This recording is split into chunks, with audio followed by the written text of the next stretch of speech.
The ticket you are about to book costs more than it did 3 months ago. Not because the airline changed its pricing strategy, not because demand is unusually high, because the single largest variable cost in running an airline just rose 58.4% in a single week. The International Air Transport Association's jet fuel price monitor confirmed the figure: $157.41 per barrel for the week ending March 6, 2026. 2 weeks before that, the same barrel cost $99.40.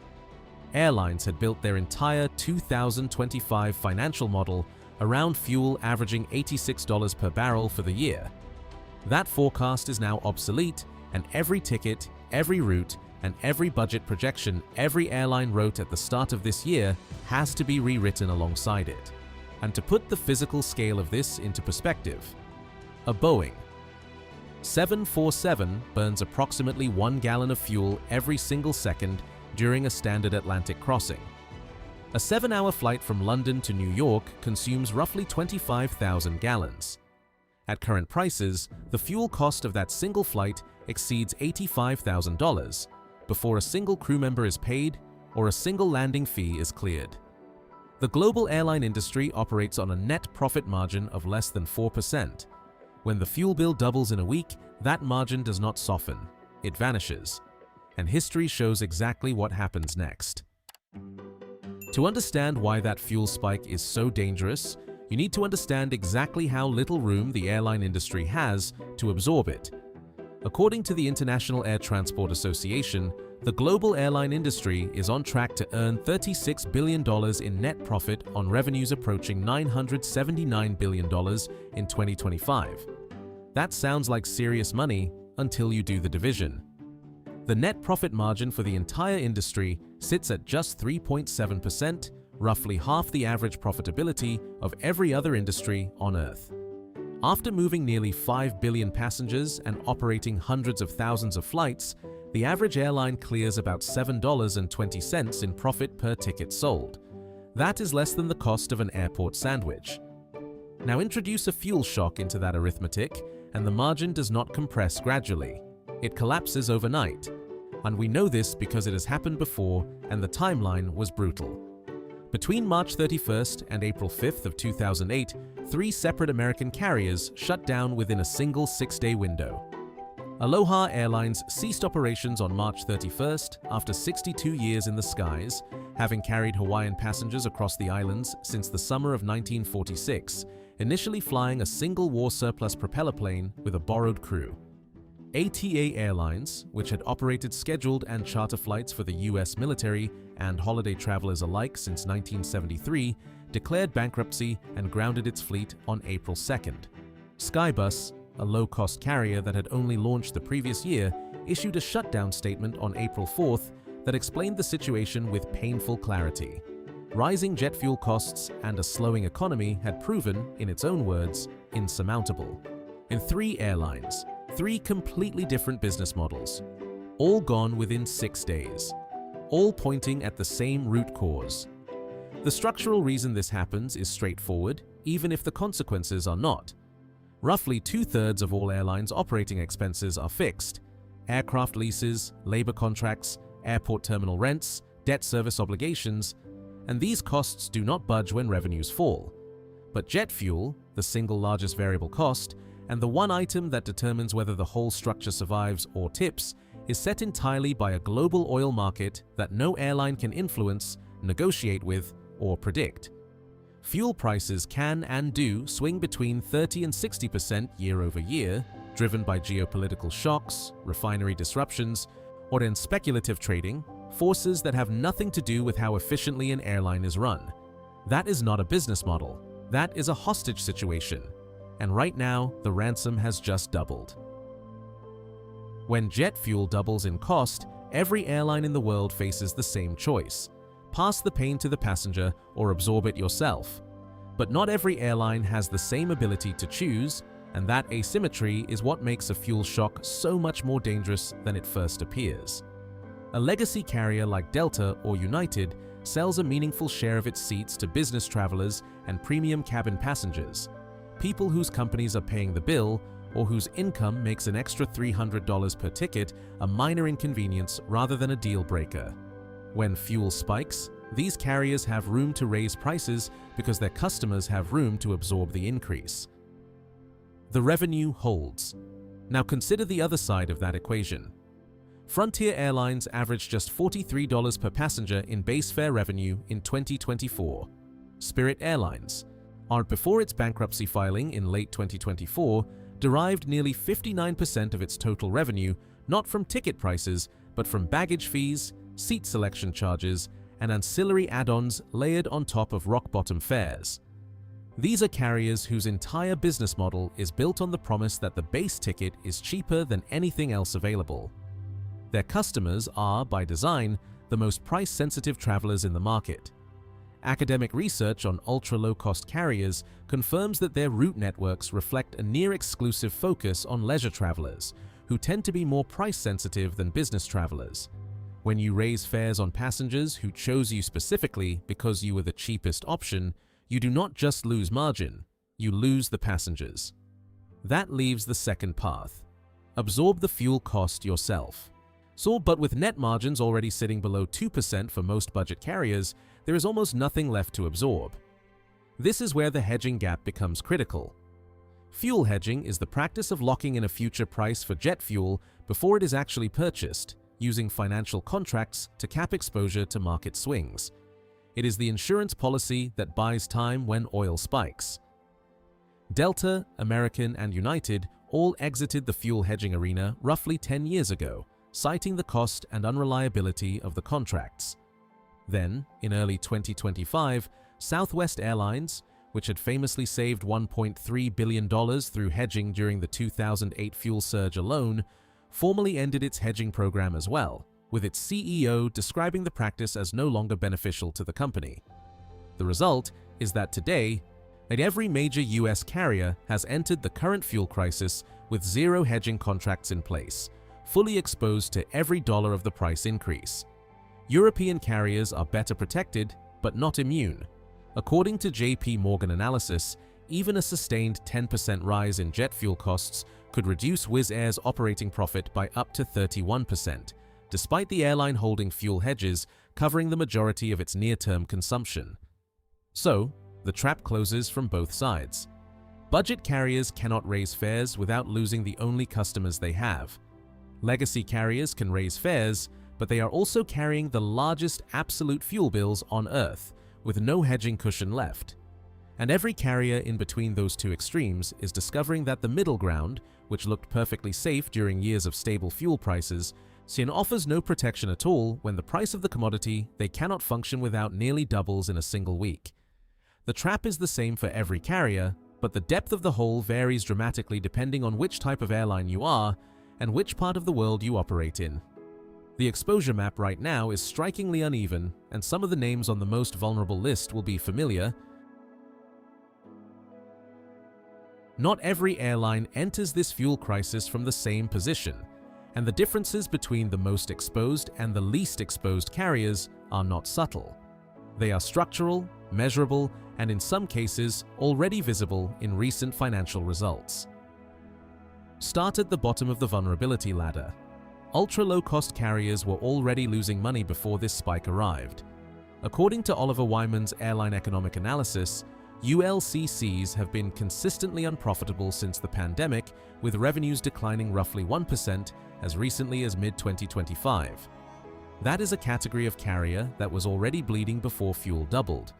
The cost advantage that once made the ULCC model viable is also evaporating. In 2022, low-cost carriers operated at domestic unit costs roughly 12% below full-service carriers. By 2024, that gap had narrowed to just 5%. The edge that justified the model is nearly gone, and the fuel shock has arrived precisely at the moment when there was the least margin left to absorb it. Zoom out to the regional picture and the exposure map becomes sharper still.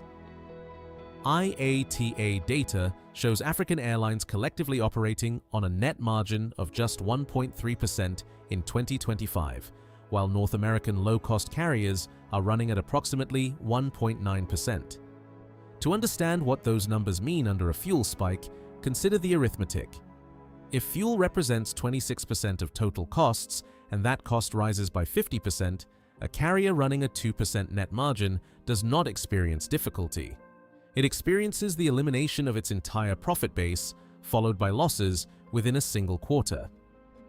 Then there is the fleet problem, which functions as an accelerant. According to IATA, the average age of the global aircraft fleet has risen to 15.1 years, the highest ever recorded, as Boeing and Airbus delivery backlogs of more than 17,000 aircraft continue to delay fleet renewal. Older jets burn meaningfully more fuel than newer ones.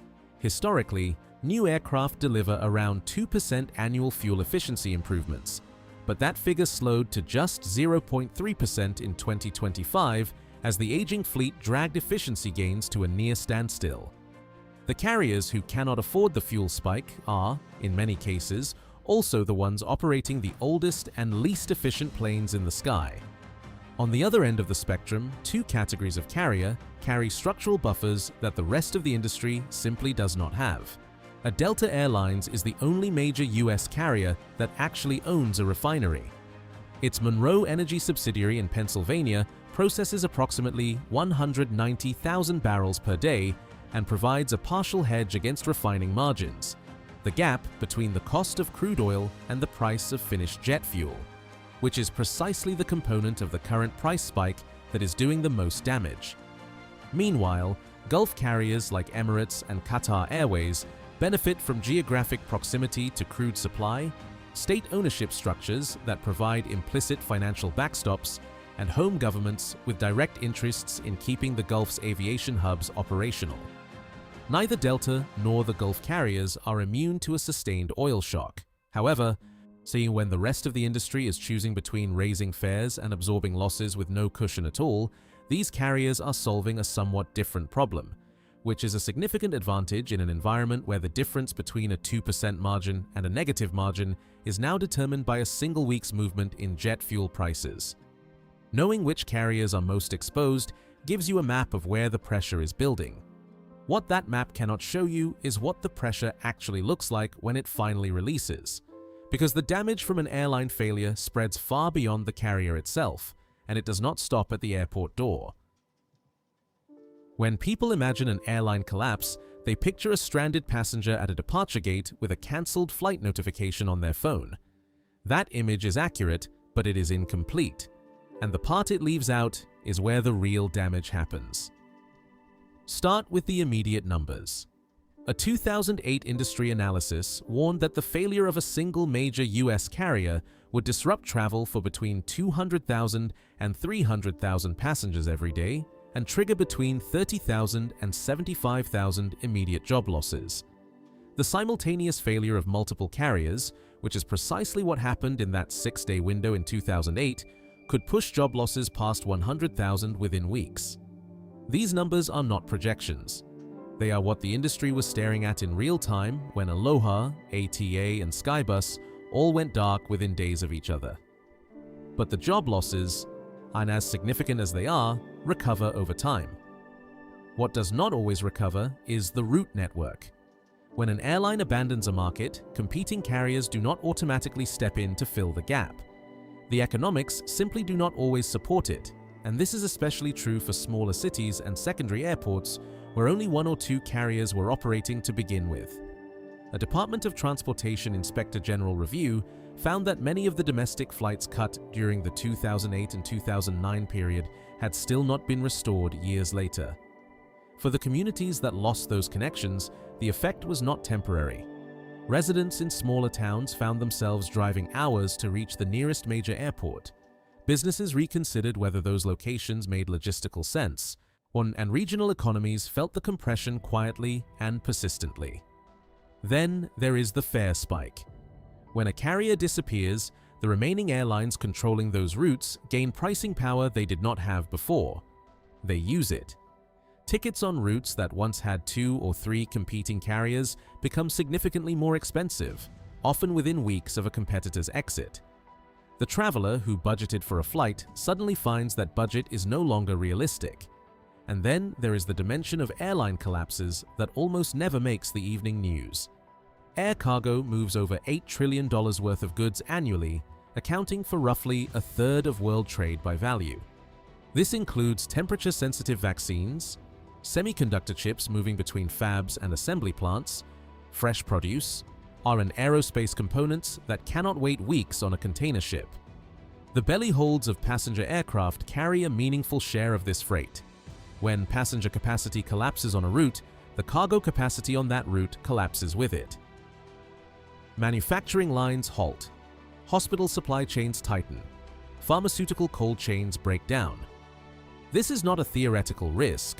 It is the operational reality of an industry where passenger and cargo networks are deeply and often invisibly intertwined. The contagion does not stop at borders either. When a major carrier reduces its network, connecting flights that relied on that carrier's hub disappear entirely, cutting off secondary cities not just from one destination but from dozens. The capacity vacuum this creates can take months or years to fill, if it ever fills at all. A fuel-driven bankruptcy that starts in one country's domestic market can quietly restructure the global connectivity map within a single financial quarter, and the communities at the end of those thin routes are the last to know it is happening and the last to recover when it does. The airline industry is not without defenses. There are three mechanisms that have historically limited the damage from fuel shocks, and all three are active right now. The problem is that none of them solve the underlying problem, and each one carries a cost that the others do not. The first defense is fuel hedging. European carriers like Air France, KLM, Lufthansa, and Ryanair maintained active hedging positions heading into this crisis and have meaningful near-term protection as a result. But hedging is a buffer, not a wall. Coverage is measured in months rather than years, and even airlines with robust hedging books are rapidly announcing fare hikes, fuel surcharges, and capacity cuts as they grapple with the current spike in refining margins. The contracts slow the bleeding. They do not stop it. The second defense is consolidation. Mergers have historically been the airline industry's most reliable tool for surviving fuel shocks. The Delta Northwest merger in 2008, the United Continental merger in 2010, and the American-US Airways merger in 2013 were all driven, at least in part, by the recognition that a combined balance sheet and a reduced network were more sustainable than two weakened carriers running parallel routes. Research on these mergers found that combining hub networks and eliminating overlapping routes can produce meaningful reductions in fuel consumption at the system level. However, the US airline industry has already consolidated down to 4 dominant carriers, controlling roughly 74% of domestic capacity, leaving far less room for merger survival than existed in 2008. And consolidation that removes the last remaining competitors from a route does not save the traveler money. It just transfers the financial pain from the airline's balance sheet to the passenger's wallet. The third defense is the government, which has demonstrated it will step in when the alternative is systemic collapse. Congress approved $54 billion in direct payments to US airlines during the COVID-19 pandemic, prohibiting furloughs as a condition of receiving that support. The political logic was simple. Aviation is infrastructure, and letting it collapse entirely would damage the broader economy in ways that far exceeded the cost of the bailout. That logic still holds today. But bailouts come with conditions, limits on executive compensation, restrictions on buybacks, are requirements to maintain service levels that constrain how airlines operate for years afterward. They are a last resort, not a recovery plan. None of these three mechanisms address the fundamental exposure. Fuel prices are set by global oil markets that no airline, no government, and no hedging contract fully controls. Hedging runs out. Consolidation runs into competition law.